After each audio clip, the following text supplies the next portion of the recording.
Hey everybody, welcome back to H Chat. We are so excited to be here.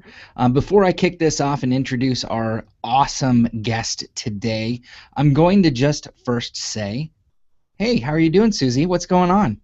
I am doing very well. Hanging in there. It is a Monday. The sun is shining. It's all good. How about, Sun and Monday equals yes, hey, at least there's I sun. I think it's working. I think it works. How about yourself, BK? I'm in a room with no windows, so I can't tell you about the Oh. sun, but I can tell you that that I would just got back from Arizona and there was plenty of sun there, so I should be all sunned up, if you will. I was Facebook stalking you. Looks like you guys had a great time. Great time, great Yeah, time. very Got to go to jealous. Sedona, and that was amazing. Flagstaff, amazing. Nice. So, yeah, good stuff. But Awesome. why don't we go ahead and get started? We've got a lot of our friends here on the chat back again for another H chat. That means it's a Monday at noon Pacific Standard Time. We've also got our friend Michael Brenner here. Michael, how are you doing? I'm great, Brian. How are you? I'm doing great, doing great. Um, Wanted to quickly introduce you, but here my link just disappeared right before I was going to introduce you. Here we go. So the this is kind of an interesting chat because we are going to be talking about some really, really specific areas around content marketing. Even more specific, the actual numbers and the reasons behind how you can prove that content marketing works, which is so much different than brand awareness, if you will. Now, that's not to say that brand awareness isn't needed, but content marketing is a proven model. And that's why I believe Michael and his co-author Liz wrote this book. I've known Michael for quite a while now, and he has always been great at not only his own content, but helping content marketers around the earth. And when I say the earth, I mean the earth, because he has done content marketing for some very big companies. Michael, why don't you go ahead and just give us a little bit about yourself, a little bit of background about where you come from, maybe not too far back, but a little bit about yourself and about this book.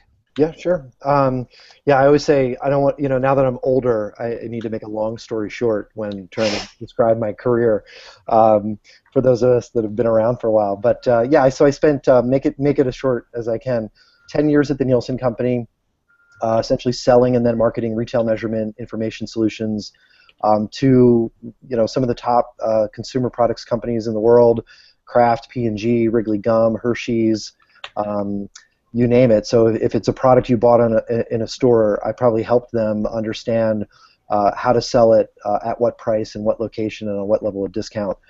So that was really interesting. I always feel like I learned marketing from the best marketers in the world.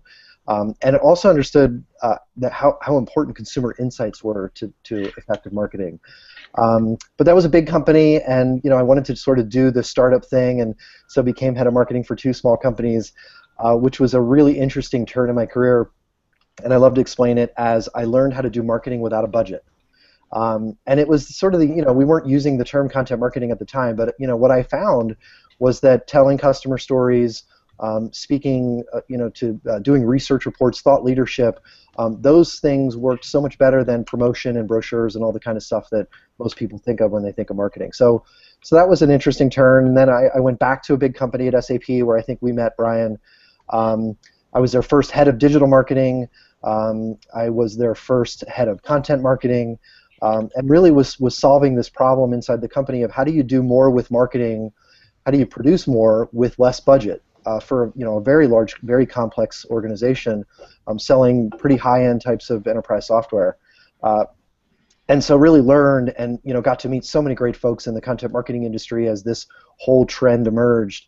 And just started sponging and then sharing, as you mentioned, sharing as much as I could on my personal blog and in social, and then moved into NewsCredit content marketing technology platform. I was there for 2 years, nearly 2 years as their head of strategy, and then just recently, late last year, part-time, and then early this year, full-time, started the Marketing Insider Group with the goal of helping any company of any size in any industry reach, engage, and convert new customers with content marketing. Wow. So, and that's the long story short. So, you guys can only imagine what lives in between those stories, and I hope to kind of break. And that's, I'm just kidding. That was a great interview or review of everything that you did, because there's so much that has gone into crafting this book, and this book has. I was joking offline with these guys talking about this book because it really breaks down the science of content, the actual numbers behind why and what and how and when for content. And so I'm going to be as bold as possible to say you're an idiot marketer if you don't read this book. And they challenged me to say that offline, just so you know. Suzie really challenged me to say it, so I had to say it. So anyway. Wasn't too much of a challenge to get you to say that, though. Yeah, that was pretty easy. That was, fairly painless. Yeah, it was painless. It came kind of easily. I don't know where it comes from. Still writing it down as a quote, though. Yeah, please quote me on that. I will. Tweet quote me on that. You're an idiot if you don't read this book. Yeah. So I want to start there because you really do give the answers to content in the book. You read a lot of books where it's really it's formulaic, but it's high level formulaic.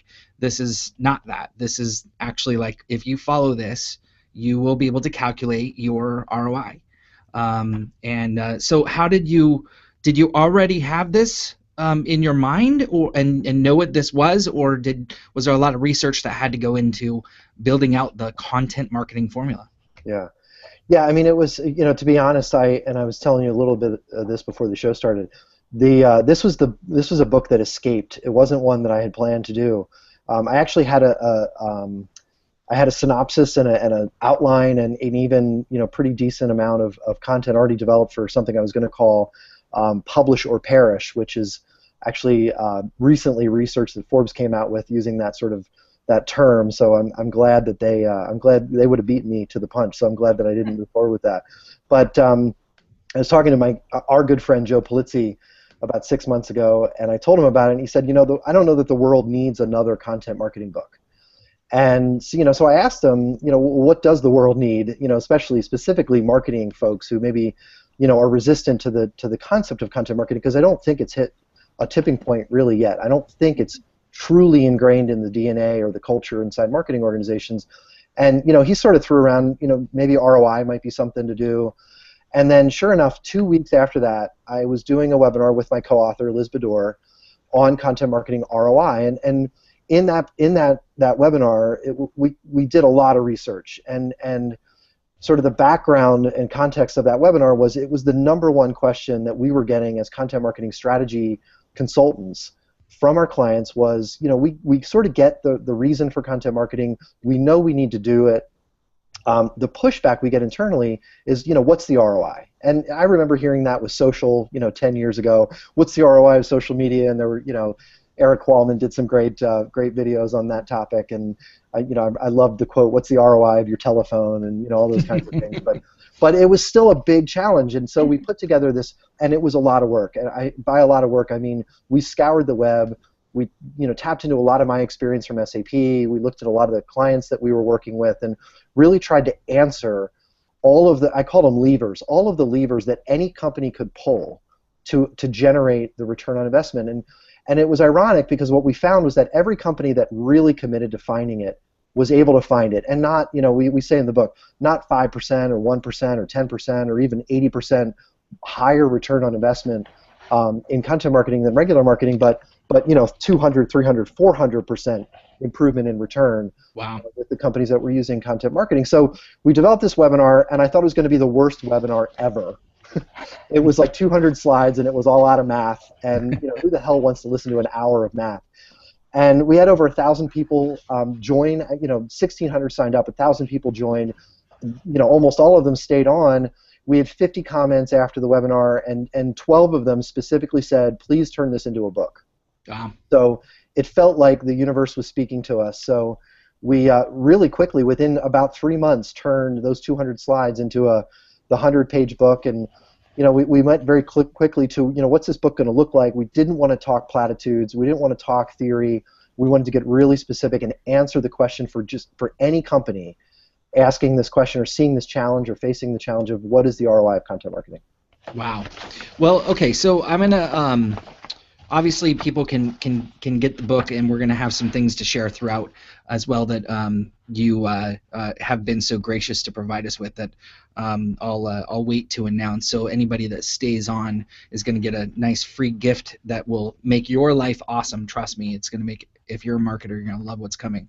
But before I do that, let's dive into the first thing, which is building the business case. The hardest thing in the world is telling your boss, why do we need to do this? Or telling anybody in marketing, I believe this is the right thing for us. So talk to me about the research and setting appropriate goals and what goes into just that level first before we move to the next one. Yeah, and it's, you can't get to, ROI is a calculation, right? It's what's the return that you achieve from an activity, relative to the investment that you provided, right? So everybody hopefully understands that ROI ultimately is a calculation. So that's the third chapter.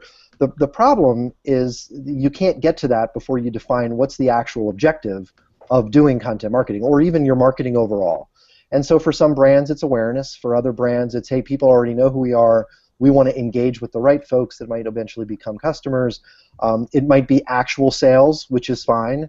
Or, in many cases, sort of, I always call this the most underserved element of marketing is retention. So we looked at, every company should identify their marketing activities and all of their marketing programs into one of those 4 buckets.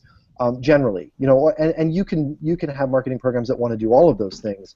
But the point we're trying to make is start with what's the business case, right? What's the objective of doing marketing overall?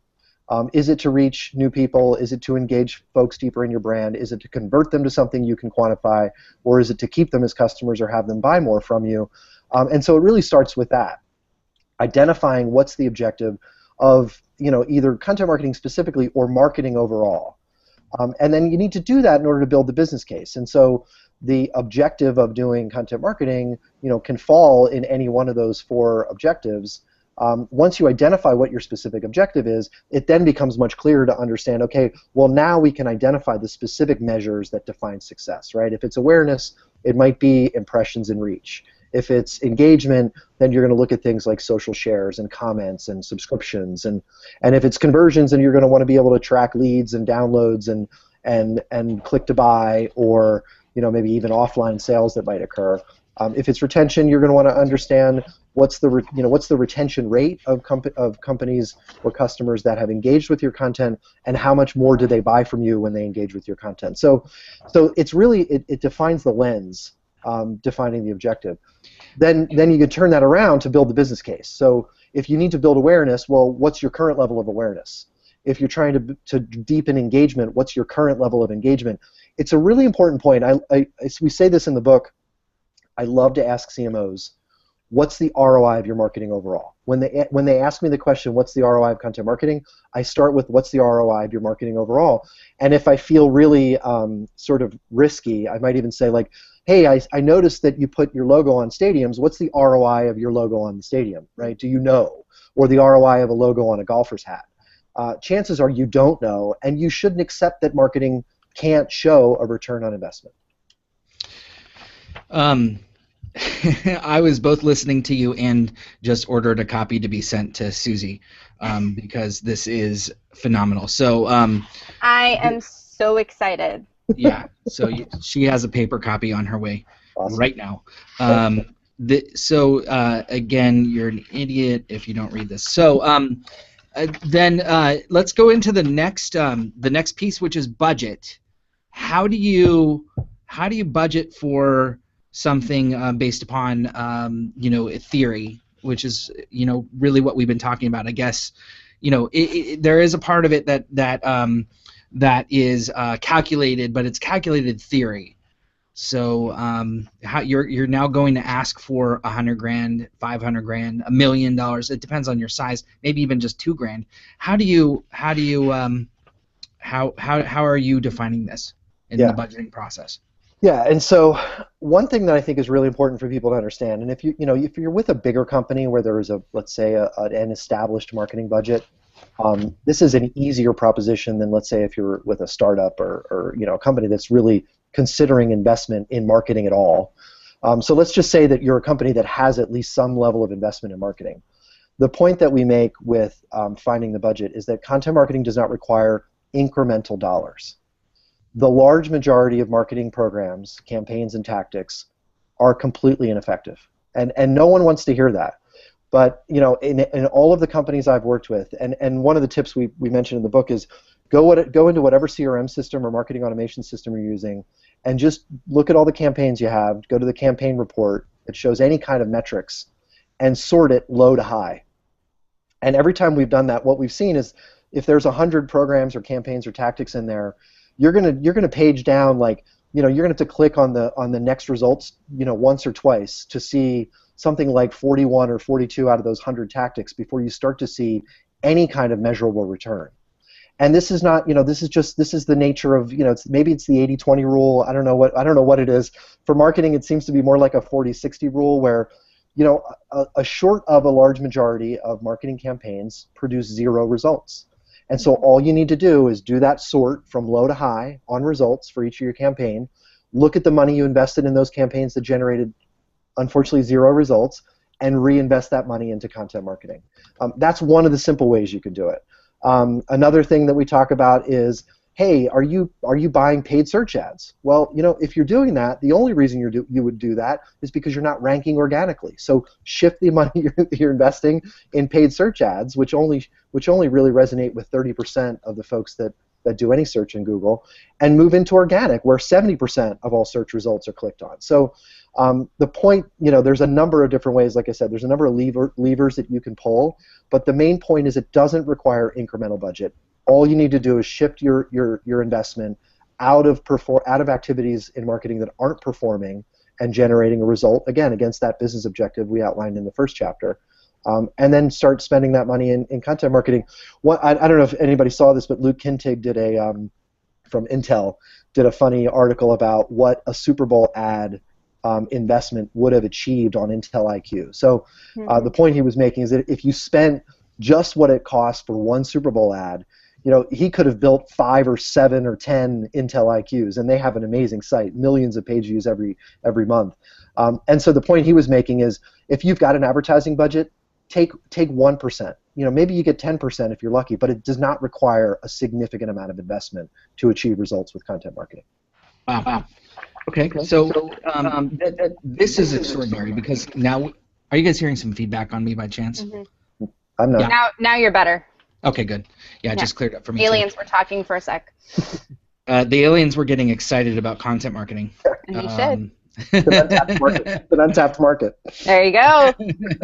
Oh no, gave them some ideas. Okay, so now we're getting into kind of one of my favorite areas, I know Susie's favorite areas, which is measuring the business case. This is really where the rubber hits the road, and you really talk. You talk all across the board, from Google keywords, paid versus organic, I should say. Even you dig into the value of a Facebook like, and how that translates across the board. So why don't you walk us through measurement and how you're seeing how you saw this chapter coming through? Yeah, the main thing that we wanted to get across, if there's a way there's 10 actual formulas and calculations in the third chapter on defining the actual ROI of content marketing, and so there's 10 different ways, and I tell the story of SAP throughout the book, how we identified return on investment, but to encapsulate all 10 of those calculations into one simple statement, you can reach, engage, convert, and retain customers you would have never reached, engaged, converted, or retained if you didn't do content marketing. And so that's the gist, right? The gist is you're reaching an audience of people that you would have never reached if you didn't do content marketing. And so one of the ways that we talk about, one of my favorite ways, and this was a big one at SAP, was, SAP sold things like big data, analytics, cloud computing, all these sort of, really intense technology sort of topics. You get extra credit for saying big data, by the way. Well, exactly. Yeah, that's right. And so, the problem we uncovered is when I did a search for big data, SAP never showed up. IBM showed up. Salesforce showed up a lot. So there were a lot of key competitors to SAP that were ranking organically for really early stage type search terms. SAP was nowhere to be found. And so, from a reach perspective, we were able to say, hey, if we could show up organically when somebody types in, what is big data? How do I employ big data solutions to help my business? Then we're going to reach people we would have never reached. And then the goal would ultimately be the engagement and conversion of those folks. So then how do we start to measure that? And then one of the best ROI calculations in there is I went to, and I think you know her, Costanza Tedesco was the head of marketing and advertising for SAP, and she was a real supporter in what we were doing. And she was spending, I don't know what the number was, millions of dollars in advertising. And she also was spending a couple $100,000 building landing pages for that advertising. And I didn't want to eat into her media budget. But what I found was that her landing pages, really, they weren't generating any organic search, no social shares, and the ad campaign at the time was a pretty compelling story. It was, hey, if you use technology, you can run like never before, and SAP was telling great stories, and to see no organic and social traffic on those landing pages was I thought a real miss. So I asked her, I said, give me half of your budget, give me half of the budget you have for landing pages. I'm going to build a hub that's going to generate organic search, social shares, and subscriptions to SAP's brand, subscription to the content that we publish, and if you give me half your budget and save the rest, we're going to see ROI on day one. And so she was super supportive, and I love to say we achieved ROI the minute I built that hub, because I saved her half the money that she would have spent on landing pages. Wow. But what she got from that was a landing page that delivered all the experience she wanted to deliver for advertising visitors, but it had organic search traffic that she wasn't paying for. We had social engagement that she wasn't paying for. We were able to generate leads and subscribers and click to call and click to chat and clicks on eStore where people actually bought stuff. And so all of that reach, engagement, and conversion came without spending a single incremental dollar. In fact, we saved 50 cents on the dollar. And every one of those engagements came with a quantifiable return. And so, those are the calculations. Essentially, you can, again, we talked through 10 of them specifically, but that's kind of the gist. Reach, engage, and convert or retain customers you would have never seen if you didn't do content marketing.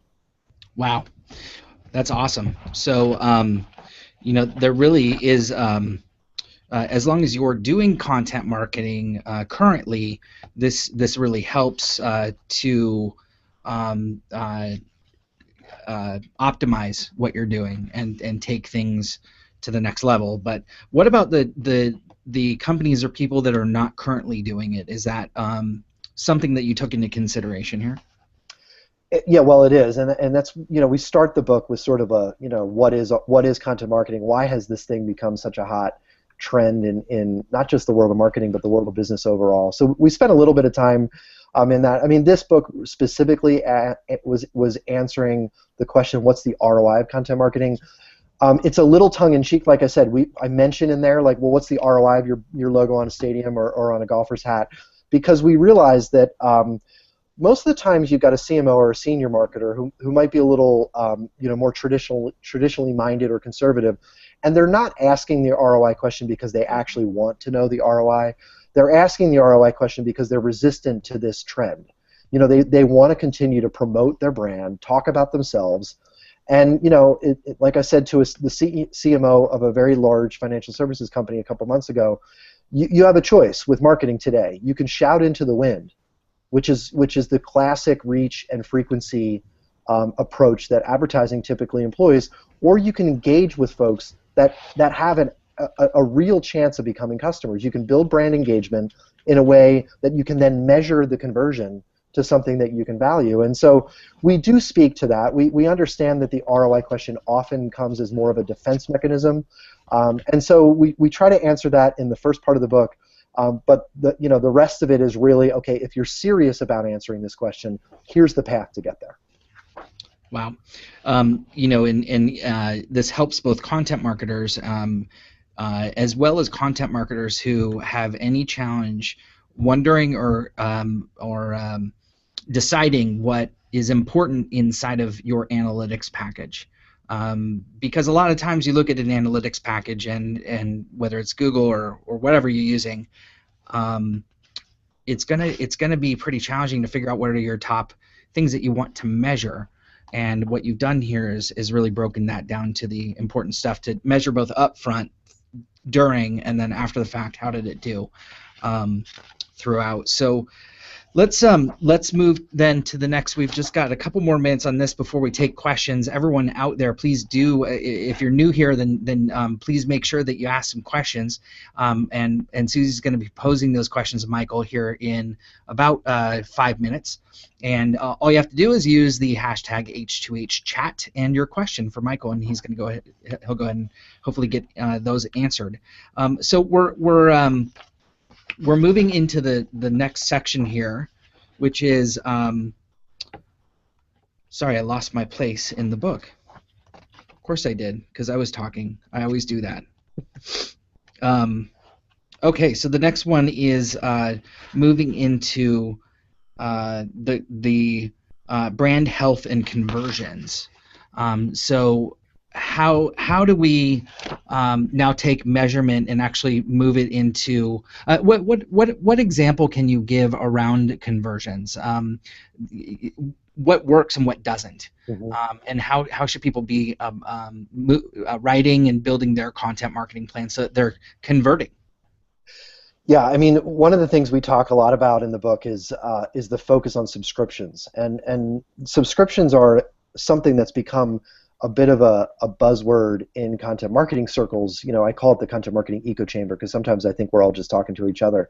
And so subscriptions have become this sort of mantra, that a flag that a lot of us are carrying, because we realize that, you know, if you're in a complex B2B sale, for example, people, you know, visitors to SAP's blog don't read an article about what is big data and then click on a link to buy a $200,000 software solution.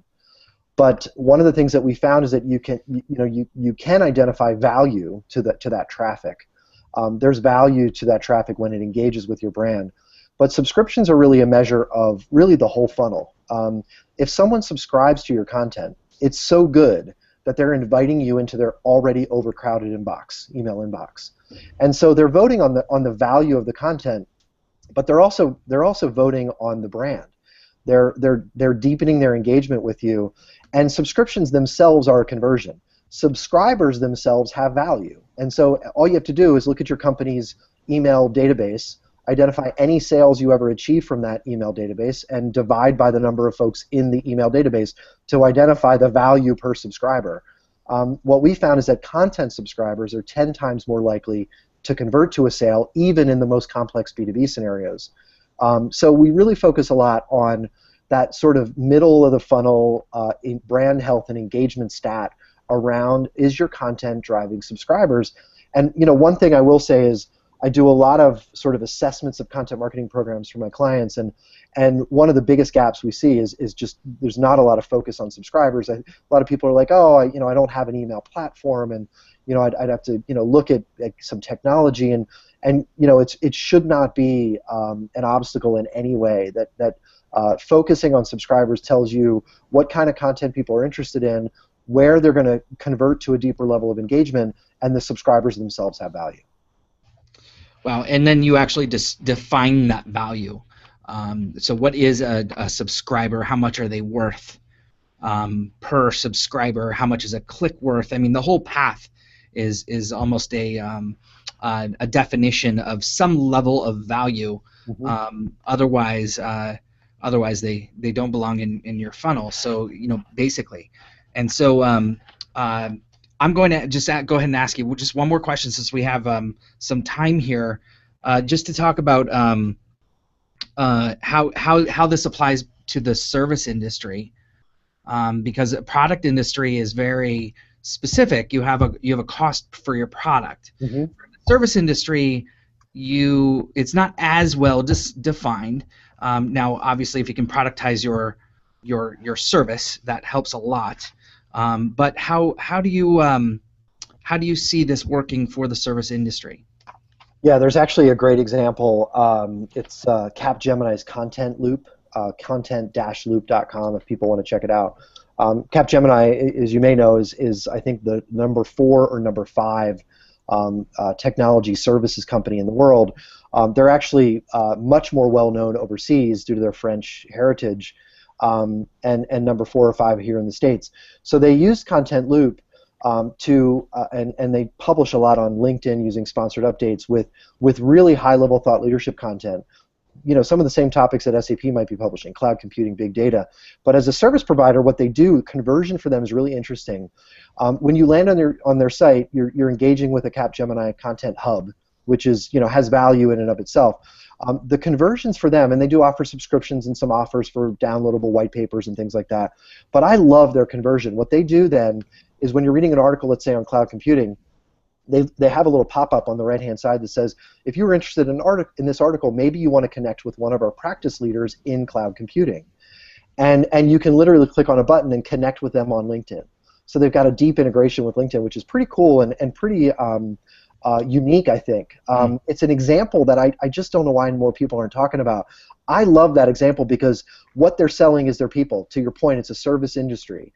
And so they're saying, hey, we've got smart people and we've got thought leadership that helped you find us in the first place, but take that to another level. And you know, we're not asking you for your name and your first child's firstborn's name and social security number. Just connect with one of our practice leaders on LinkedIn, and maybe you want to have a conversation, or just keep the connection. So it's a really soft conversion, but one that I think is really super powerful for them. Other service companies, I know we're working with like real estate companies, national real estate companies that have franchisees and the brokers, and they're using content marketers in very much the same capacity. Hey, you know, we're trying to lead with helpful content, but ultimately what we're trying to sell you is just to have a relationship with one of our brokers. And so I think the service industry, probably even more so than, let's say, a product industry, where you need to generate trust before people are willing to pick up the phone and actually engage with an individual. I think content marketing is even more important in the service industry. Oh yeah, absolutely. Well, I have plenty of questions for you, but unfortunately, I've run out of time on my part. So I'm going to pass the baton over to Suzie. And Suzie, let me just tell you that when this book arrives on Wednesday, and it is literally set to arrive on Wednesday, you are going to love stuff like this. Charts and graphs and worksheets and total share of voice with a formula Yeah. of how to calculate the share of voice, and everything is broken. Again, you are an idiot if you don't read this book. So third time you said that. That's the third time. You know, I'm thinking there's a trend here. But I'm thinking I'm hearing this. Yeah. And I mean not you, I mean the general you, but so Suzie, go ahead and take the questions on, and I may bounce back in here and there, but otherwise, Michael, you're in good hands. All right, the questions Suzie are coming in fast and furious, so this is awesome. I really appreciate it. Our audience is just really enjoying this. I knew that they would. One thing we just really love to do on the chat is to try and have, you know, really practical kind of applications, and I think this is perfect. So I'm going to go ahead and start in, and we're going to try and do kind of lightning round to get through as many as we can. So first of all, great question from Antonio Santos. So glad you can join us today, Antonio. He wants to ask about, he says, who should write your content marketing documents? Experts, or he calls them preachers, writers, you know, people who can weave the stories together? I'm assuming there's probably right time, right place type of thought there. Yeah, I mean, I think a couple of tricks that I like to employ and advise. Thanks for the question, Antonio. Number one is, you know, one of the objectives, I think, of content marketing is to become an authority in your space for the topic where you really can become an authority and there's interest, right, in the marketplace. And so the first and easiest thing to do, I would say, is to turn your experts, turn the folks inside your company that are already thought leaders into I don't want to use the term journalists or writers, but I think there's ways to growth hack your way into that. And like one quick example, if an executive in your company is giving a presentation, externally, load that presentation on SlideShare, turn his speaker notes into a blog post. You may need an editor to sort of massage that into a proper form. It does not take a lot of work. I've done those in 15 minutes if the speaker notes are good. But it's just a great way to take the expertise your company's already generating and turn it into a blog post. FAQ documents customer service people have at their fingertips can be easily, and it's just a great piece of content. All the questions that your salespeople get, they answer questions every day. I love to say, just look at your salespeople's outbox, email outbox, and you're going to find a treasure trove of ideas. But I think more importantly to the question is, I think that companies need to employ, let's say, a managing editor that knows what good content looks like. Someone that can massage data and turn it into the right kind of form. But I also believe, and I'm gonna refer to a Pixar movie called Ratatouille, where the main theme was anybody can cook. I believe anybody can write. And the first post that most people write is usually bad, and the 100th is always going to be great. And so the point I always like to make is find people inside your organization that have an interest in sharing what they love and what they know, and help them become great writers just through the process of repetition and persistence. So yes, I do think that deep pieces of thought leadership should have professional writers, designers, and those kinds of things. But the everyday stock and flow of content, I would look for experts and turn them into contributors. I like that. Especially, everything is flowing so quickly, right? There's the need to kind of quickly put stuff out, and there is so much thought leadership out there. So, which brings us actually to a great question from our buddy Brian Fanzo. Brian, great to see you in the Twitter stream. It's been a while. So, as you know, Fanzo's doing some amazing things with Periscope and Snapchat. So he is making the distinction between real-time, he calls it real-time content marketing versus right-time content marketing. Are you beginning to see kind of this distinction? Where do you think Periscope and Snapchat and those types of channels fit into this formula even? Yeah, so real time is something that's interesting. I think that I think it's fraught with peril for a lot of brands, especially those that have heavily regulated industries where there's a lot of fear. And if lawyers need to touch your content, stay as far away from real time as possible. A lot of people love to point to the Oreo dunk in the dark moment, which is a great example. I love to point to the fact that the story behind that dunk in the dark moment was it was the 100th tweet out of 100 that they planned to do. They learned how to get real time or right time right through the course of they were celebrating their 100 years, and that moment just happened where they had the team in place, the process was nailed down, and it just inspiration struck them at the right time. There's so many great examples of companies that have failed miserably at jumping on a topic too soon. So I think it's fraught with peril. I think it's a muscle that companies need to flex and to build and to grow before, let's say, they really put some effort behind it.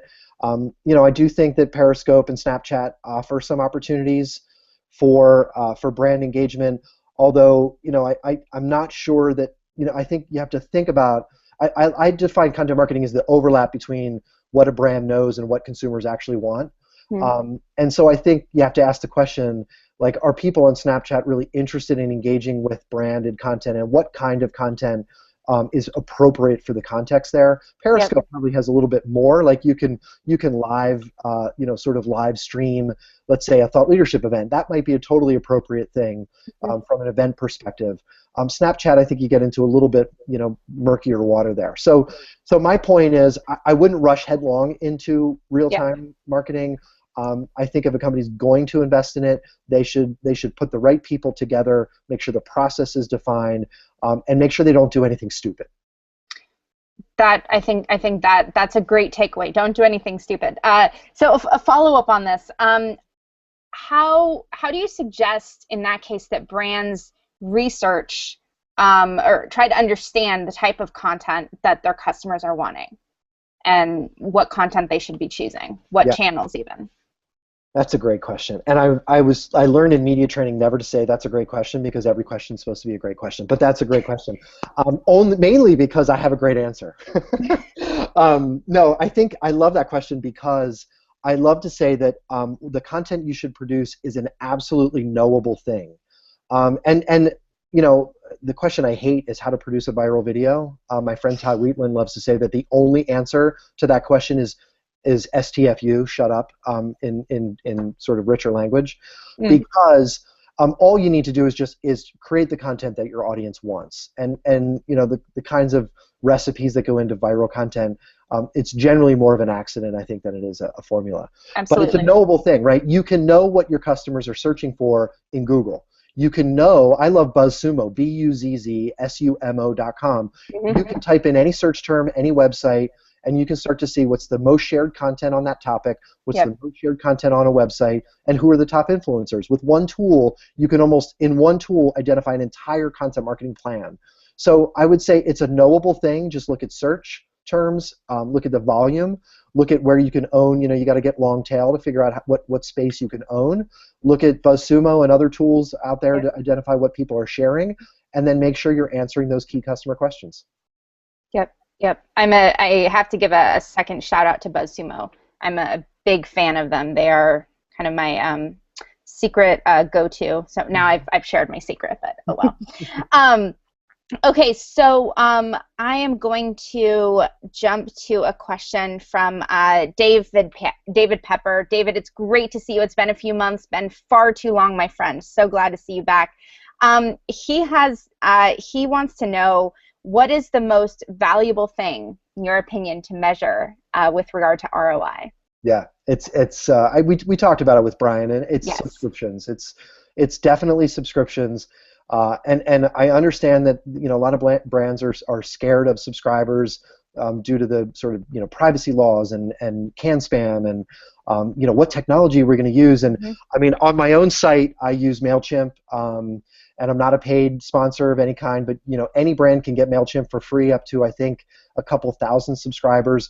I use an RSS template, so I don't have to touch it. I signed up for MailChimp. I gave them my RSS feed, a very simple template I use right out of the box, and my subscribers get an update every time I post a new article. Subscribers, like I said, are the most important thing to measure because it identifies whether you're creating content people actually want to read. And they're telling you they want to read it by giving you the ultimate vote of confidence by letting you into their inbox. It's an amazing thing. And subscribers themselves have value, like we said. Take any email database, divide it by the number of sales that you ever made from email, and you get a value per subscriber. It's a pretty simple calculation. That would be my number one. If there was a second one, I think it's how you rank on organic unbranded search, or how much traffic you're getting from unbranded search. And what I mean by that is every brand is going to rank for their brand term, right? If you're SAP, you're going to rank for SAP. When people type SAP into the browser, they're going to land on SAP.com. But when somebody types in big data, for them to land on SAP.com has tremendous value. You're reaching people early in the decision process before they've even come up with a short list of vendors, and there's tremendous value, I think, in unbranded organic search. Like I said, you can measure your organic rank on those unbranded search terms, or just look at the amount of traffic you're getting, and that traffic should be increasing over time if you're creating the right kind of content. So follow up there. When you're talking about subscriptions and emails, is there a certain format that you would suggest to increase open rate, or do you think the personal touch is important, or what type of format there? I mean, the best thing to increase open rates is to create great content, and yeah. I know it sounds amazingly simple, but I'm amazed. I mean, I go from 12 to 35% open rates. And I have no idea, like, I literally will analyze the content that I'm publishing to look at the kinds of things that are generating those higher open rates, and it's almost always it's either a unique point of view, or it's a controversial statement, or it's deep amounts of research. And so I can't afford to create that kind of content all the time as a solo entrepreneur. But when I do, I see tremendous open rates. And so it's a pretty simple answer. I think if you create great content, there's no black box, there's no secret science to this. The better the content, the better you're going to see engagement on it. Headlines are so important. There's another tip from Joe Polizzi when I asked him, what's the single most important thing you did to increase the readership at the Content Marketing Institute? And he said that he spent, I don't remember the number, but it was a few hours a week of somebody's time optimizing headlines. And there's lots of research that 70% of people only read the headline, but it's just so important. If we live in such an information-rich world. Attention starvation is certainly a problem we all face. So write an amazing headline, followed up by a great piece of content. So I have a question from Lisa Loeffler. Thanks so much for joining us today, Lisa. She says she wants to know what your opinion is around personas. She points out that many brands still aren't investing the time around knowing their customers. What are your thoughts? I'm salivating at this question. I love Lisa. She always has the best one. Thank you, Lisa. I appreciate that. So I wrote an article out of frustration, and it's one of my best performing articles, and most of them have come out of frustration, because I've seen so many companies invest like 6 figures on really thick persona documents that to me don't answer some basic questions. So I wrote this article, and you can Google it. It's called "Personas Are Great Except When They Suck." And I'm friends with like Ardith Albee and Adele Ravella and Tony Zambito, some great folks who know how to produce personas that don't suck. And here's my simple definition: personas that don't suck simply answer the content that the audience is interested in, the types that they like to consume, and the channels where they like to consume it. 3 simple things. If a persona document doesn't answer those questions, it makes me crazy knowing how much money companies are investing in this. So to get to the answer, Lisa, yes, personas are important, but the right kind of insights coming out of persona work are important. The other thing I would say is I think a lot of companies, they think of their personas in like there's 16 of them. And I'm with Serious Decisions on this. Like, pick a master persona. Of course, you're going to have so many different demographics of buyers, but think about who your master persona is. Like, what are the key components? What are the content types? What are the content topics? And what are the channels that your audience in general is interested in? And if you write for that, you're going to create great content. So let me see. So I want to follow up with a question from Jim Carter. Thank you, Jim, so much for joining us today. He says, do you, let's see, how would you suggest focusing your content marketing strategy? Either finding new customers or continuing to try and convert those already on board? Yeah, I mean, I have a theory that you can't really drive conversions. I think we live in a self-directed world. Like, no one's ever really convinced me to buy anything. I've done the research and I've found the solution on my own, or at least I feel like I have. I don't know. I think as buyers, and even in the most like mundane consumer product categories like gum, right? We're sort of standing in the checkout line, and we see a stick of gum and we see 6 other competitors. We pick the one that we had the best experience with, right? So no one can really convince anyone to convert.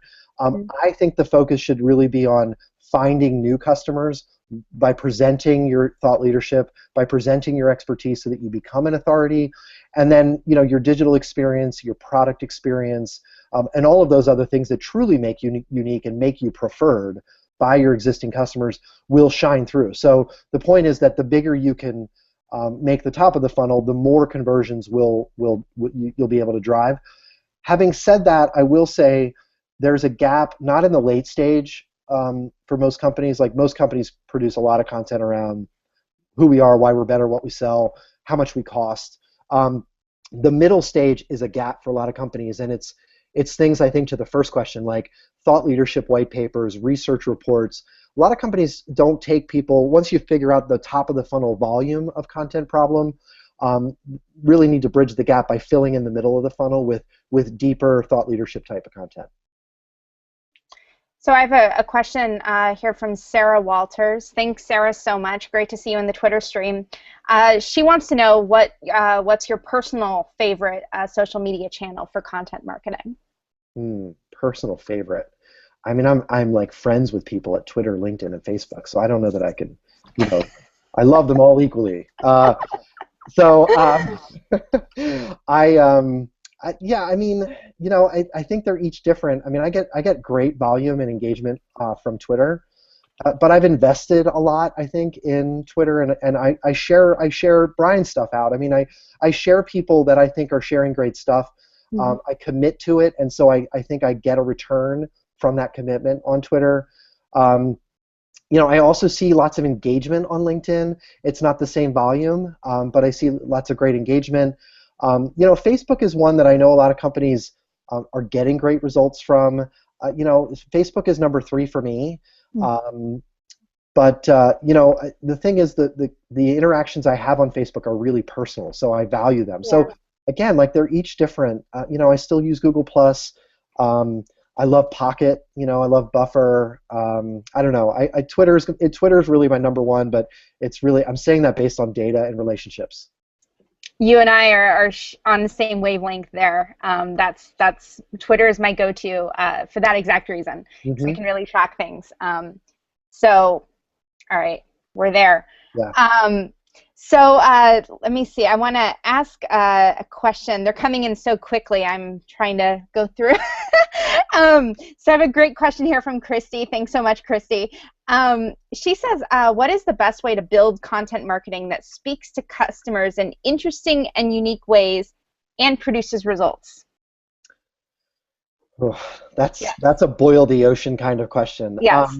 So like I said, like my personas are great except when they suck article. Yeah. Inspiration found me, out of frustration with a problem I was seeing my customers facing, and I think that's true for brands as well. I think every brand should commit to answering sort of a standard set of customer questions.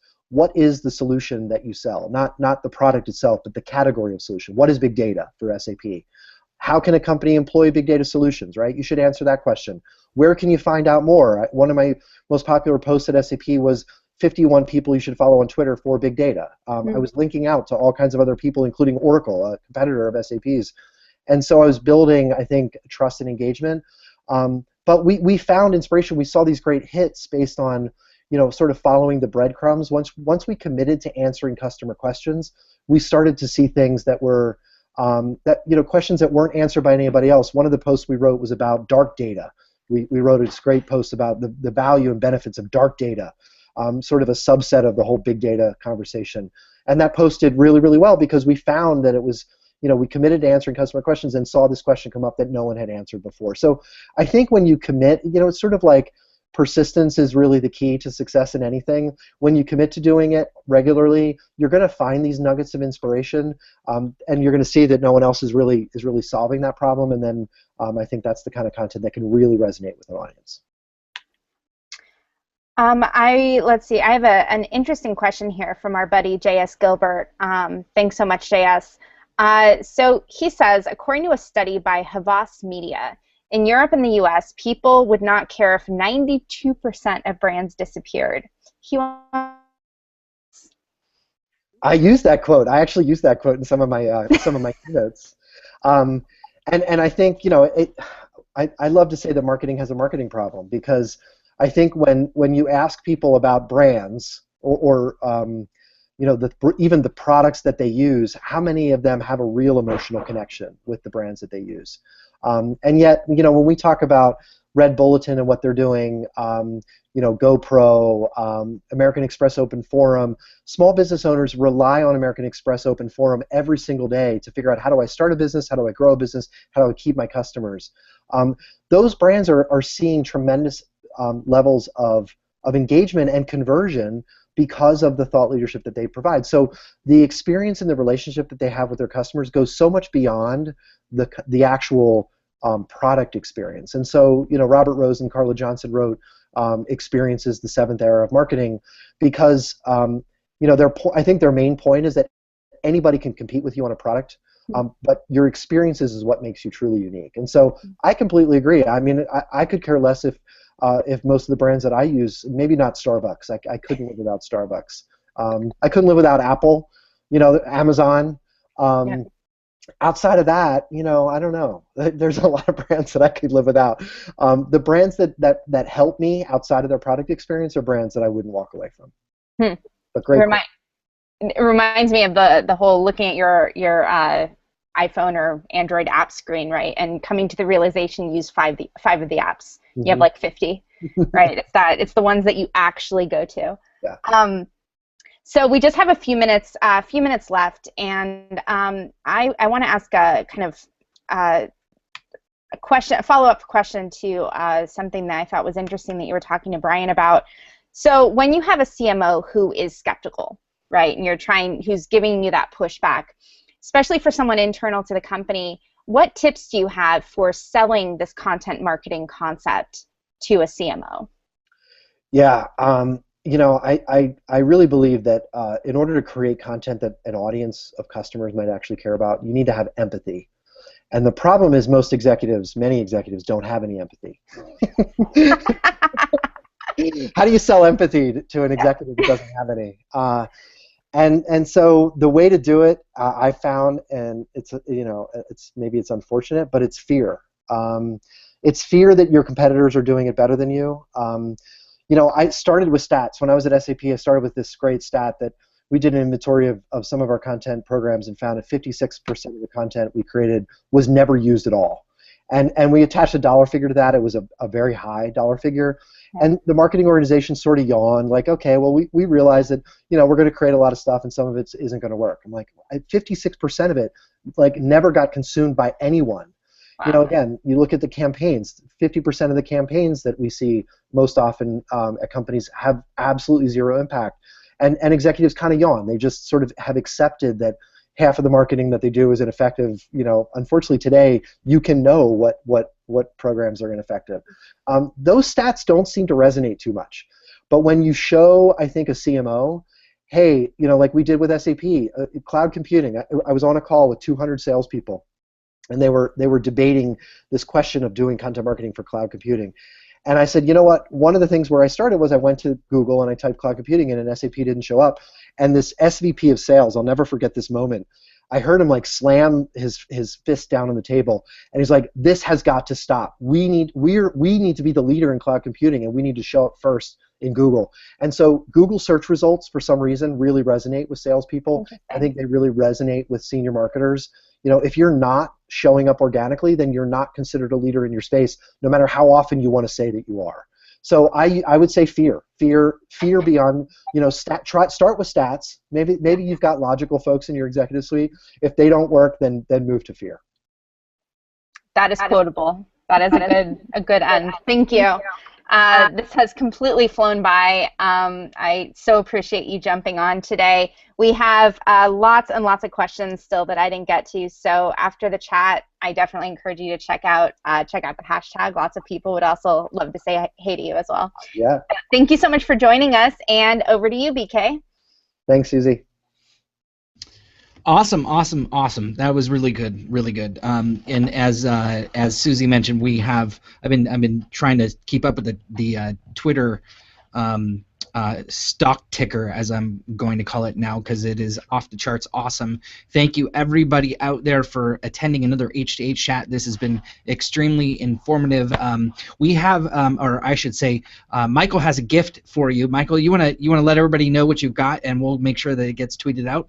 Yeah, I mean, like I said, we wanted to make a book that was really practical and provided specific calculations and formula anybody could use. So one of the things that we're giving away as a free gift is 10 formulas and calculations any business can use to generate or calculate content marketing ROI. So we'll tweet that out, a link to that. It's a free gift from myself and Liz Bedor, my co-author. And if you have any questions on it, feel free to reach out anytime.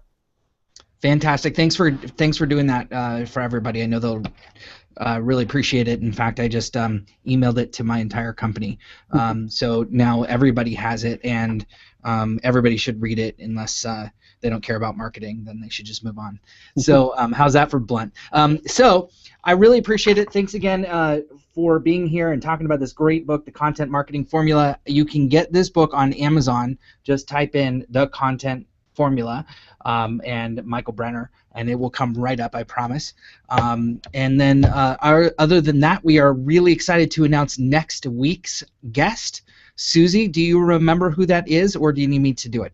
Yes, we have Janet Fouts joining us at a special Substantium sponsored chat. That is the publishing arm of Pure Matter. We are super excited to have one of our own H2H chat community members. It'll be great. It's going to be a lot of fun. So we're talking about her book, and it's going to be a ton of fun talking about how emotions and we're going to be talking about how marketing and emotions really play through. So I definitely encourage everybody to be here for that, because there is definitely an emotional aspect to marketing.